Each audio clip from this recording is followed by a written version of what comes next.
¿Qué tanto nos podemos dejar ser y mostrarnos en nuestras luces, en nuestras sombras, o vivimos con miedo? Solo aquel que puede ser en el mundo sabe la profunda libertad que se experimenta.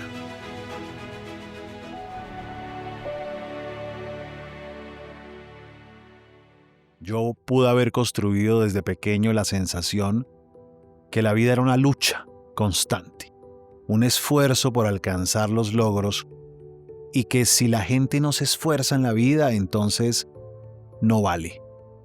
Y por eso te miro como alguien que eres poca lucha. Y resulta que a veces uno se dice cosas espantosas mentalmente.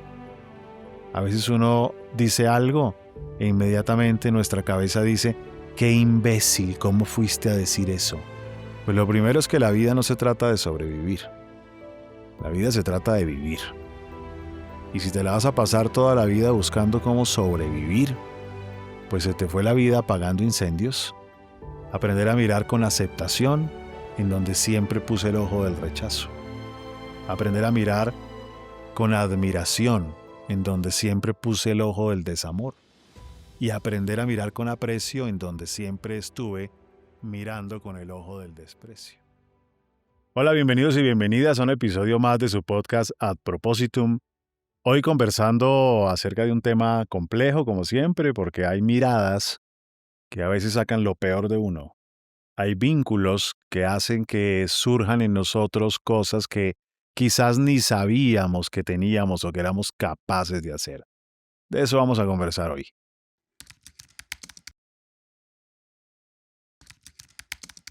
Mira, no es que haya gente que se levanta cada mañana con el firme propósito de hacerte sentir como un imbécil. Habrán sus excepciones, obviamente. No es que yo me levante cada mañana para ver si te hago sentir poco valioso. Lo que sucede es que en nuestro interior tenemos una serie de creencias que funcionan como filtros a través de los cuales leemos la vida. Y desde ahí miramos a los demás y nos relacionamos.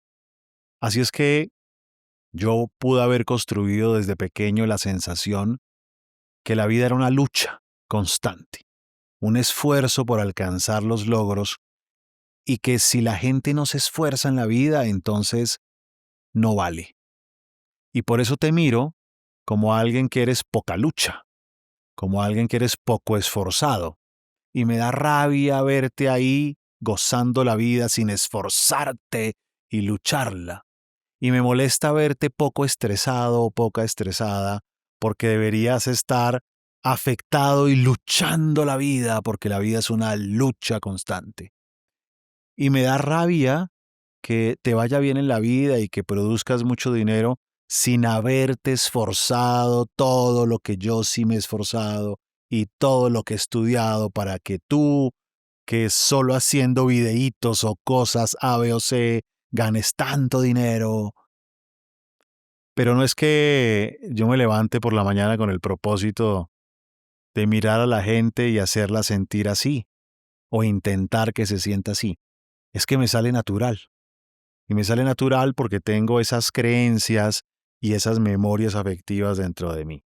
Supongamos, si dentro de ti has construido la sensación que el tiempo es un recurso no renovable y que se agota y que se te escurre la vida dentro de los dedos, y tienes un hijo que hace las cosas lentamente, pues lo miras como un ineficiente, como alguien que no es capaz, como alguien que no puede, como alguien que es un inconsciente y que no le importa. Y si tú tienes esa sensación que el tiempo es algo que funciona como una pistola en la cabeza a punto de apretar el gatillo y acabar con todo, y tienes una pareja que cuando habla contigo te da por relatarte qué desayunó, cómo se lo comió, después cómo se duchó y cuántos pasos dio hasta el baño, pues le miras con la cara de rápido, rápido, rápido, rápido, que el tiempo es un recurso no renovable y la vida se agota. Y si tienes esa sensación, pues no vas a soportar que tus hijos están a las 8 de la mañana acostados un domingo y vas a entrar a esa habitación y los vas a mirar como qué mediocre eres, que dejas que se te pase la vida sin la lucha y sin aprovechar el tiempo en algo útil y productivo. Y esa mirada funciona como una mirada telepática, en donde no dices nada, pero el otro te mira y te dice, ya sé, ya sé, ya sé. Porque entiende que le estás enviando un mensaje en donde le dices, qué ineficiente eres, qué poca lucha y qué poco esfuerzo le metes a la vida. Y esas miradas pues generan cosas dolorosas, que generan respuestas en las demás personas, porque por supuesto tú crees que es un asunto absolutamente personal y que lo hace de adrede para molestarte, y no necesariamente es así. La persona se ha construido de esa manera, con esas creencias y esas memorias afectivas que funcionan como un filtro para comprender la realidad, y desde ahí te lee, desde ahí te ve. Lo que pasa es que genera ese efecto. Y por supuesto eso trae consecuencias muy serias para los vínculos. El Rincón de los Errores ahora estará más cerca de ti. Hemos abierto la academia, nuestro espacio de evolución y desarrollo para seguir aprendiendo juntos. Ahora puedes unirte a nuestra membresía de crecimiento para que puedas trabajar todas tus heridas, saber cómo manejar épocas difíciles y llenar la vida de más sentido.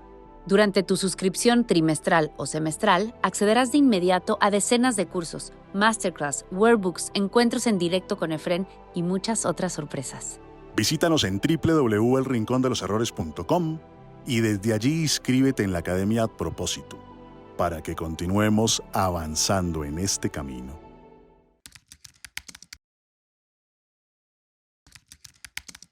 Mira, te hablaba ahora de la mirada de la insuficiencia, en donde tienes esta sensacioncita y estas creencias desde las que miras a los demás. Pero no existe solamente la mirada de la insuficiencia, también existe la mirada del desamor, en donde si la otra persona no va a la velocidad adecuada, si la otra persona no es súper exitoso, si la otra persona no es admirable, si la otra persona no es alguien digno de cosas gloriosas y majestuosas, le miras como que no da la talla, como que no tiene el nivel suficiente, como que le faltan 2 o 3 hervores a esa leche. Y entonces le miras con cierto desdén, como si fuese alguien que es pequeñito, como que es poca cosa, como que debería estar a tu servicio más bien, como que debería ser tal vez tu súbdito, alguien que está para obedecer, porque no tiene tu mismo nivel, no brilla con tu misma grandeza. Tal vez no es tan culto, tal vez no es tan bonito, tal vez no tiene genes europeos, tal vez sea un poco medio eh, con estilo ahindiado, peyorativamente, ¿no? ¿Cómo serían nuestros hijos con esta persona que es ahí como del vulgo, ¿no? Y esa mirada, aunque no digas nada, se siente y se experimenta. Y el otro, por supuesto, reacciona. Ahora, no es que yo me levante cada mañana con el firme propósito de hacer sentir a los demás inferiores. Lo que pasa es que me sale natural. Y me sale natural porque tengo estas creencias locas y estas memorias afectivas que hacen que yo lea el mundo como un lugar en el que la única gente valiosa es la gente que brilla, la gente que genera muchísimo dinero, la gente que tiene muchísimos títulos académicos, y aquellos que no, entonces son los vasallos, ¿no? Los súbditos. Hay muchas miradas, muchas miradas. Está la mirada del rechazo, una mirada en donde fruto de esas creencias que yo he construido y de esas memorias afectivas, tengo la sensación que ser burlado o ser humillado es lo peor. Y entonces cuando veo que alguien dice algo y se equivoca al hablar, o queda en ridículo, o juzgo que lo que está diciendo es mm, chistoso o algo que, por lo que podría ser humillado, y lo miro como con vergüenza ajena, como con pena, como con cierta distancia. Y eso se siente, por supuesto.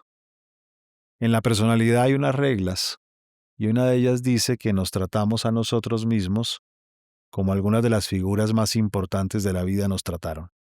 Y la otra dice que tratamos a los demás como muchas veces nos tratamos a nosotros mismos.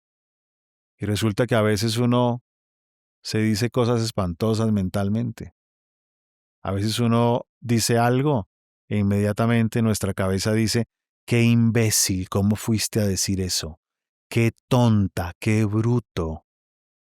Y a veces cuando vemos a alguien que pareciera que dice algo que juzgamos como tonto, mentalmente decimos qué imbécil, qué bruto, de la misma forma que nos tratamos a nosotros.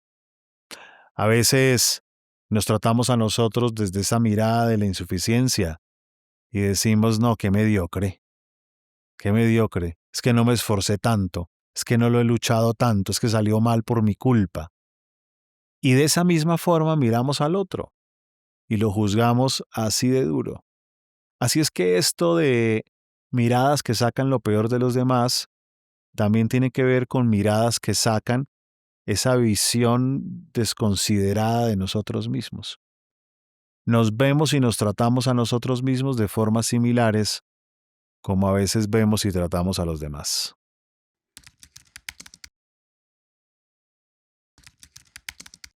¿Cómo sobrevivir a la mirada de una mamá así? ¿O cómo sobrevivir a la mirada de una pareja así? Pues lo primero es que la vida no se trata de sobrevivir. La vida se trata de vivir. Y si te la vas a pasar toda la vida buscando cómo sobrevivir, pues se te fue la vida apagando incendios y no disfrutaste este lapso efímero que es la vida. No tienes que sobrevivir ni tienes que permanecer en miradas que no te suman. Tienes que intentar estar en lugares o construir en medio de los vínculos relaciones en donde puedan verte con suficiencia, con aceptación, con amor, con aprecio, y no al revés, no que te vean todo el tiempo como insuficiente, rechazado, despreciado, carente de admiración. Así es que no tienes que sobrevivir, tienes que poner límites y ubicar un poco a la gente que a veces en medio de la trama de la vida ha construido formas de ver la vida y de leer a los demás desconsideradas y quizás no han recibido los límites correspondientes para que traten de reestructurar las cosas e ir aprendiendo por el camino de la vida que la gente es digna, que la gente merece respeto, que la gente merece un buen trato. Lo que uno tiene que hacer, para decirlo de otra forma, cuando uno busca sobrevivir a ese tipo de miradas, es aprender a mirarse a sí mismo con tal valor como para que sea uno capaz de irse a donde lo valoren de esa misma manera.